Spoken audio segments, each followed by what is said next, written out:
Hi again, everyone, and welcome back to Albuquerque. I'm Mike Lucas for UWBadgers.com. I'm joined by sophomore Josh Gosser. Josh, think back to last year's exposure to the NCAA tournament, how you can benefit from that experience and maybe apply it to these games. Your first year, you're kind of just trying to enjoy it a little bit. Your first time, you've been watching it your whole life, and it's just fun right away. And it's still fun, but now it's just you're used to it a little bit, and it's all about just playing the first game and hopefully come out with a win. Were you nervous against Belmont in that first game? A little bit. I was more just excited to finally play my first NCAA tournament game. You've been waiting really your whole life for it to come, and now that you got a little experience, it's a little easier. Is there a different intensity level that you found?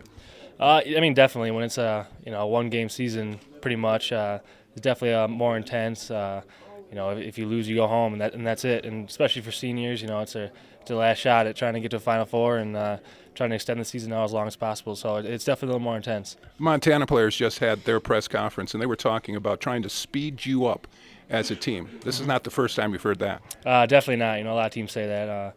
We just like to try to limit the other team's strengths, and sometimes that's playing a little slower, limiting teams to transition a little bit if we can. And we just got to do whatever we can to win, whether it's getting up in transition a little bit or slowing it down. Tempo really important for you?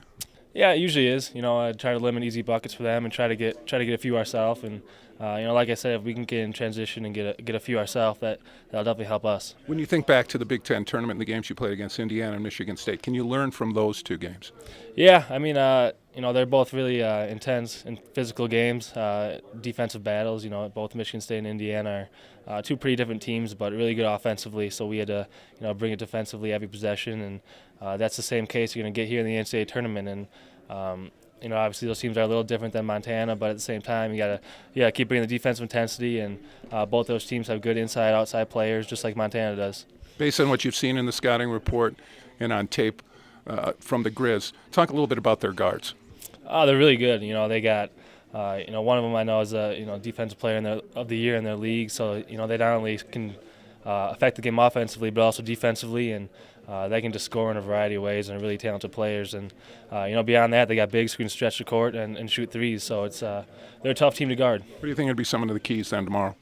Just playing our game, getting good looks offensively, being patient, and taking our looks when we can, and defensively getting on the glass like always. Try to limit their second chance opportunities, and like I said, just keep playing our game that we've been playing all year long. How exciting is it to be back in the tournament again, though? It's really exciting. We've been looking forward to this, working for it for the past 6-7 months for this moment and for this time, and hopefully we can make a little run, stretch the season out as long as possible, and hopefully get Jordan and Rob and the seniors a few wins here. Josh, good luck against Montana. All right, thank you. Appreciate it. For Josh Gosser, I'm Mike Lucas for UWBadgers.com. Thanks for watching.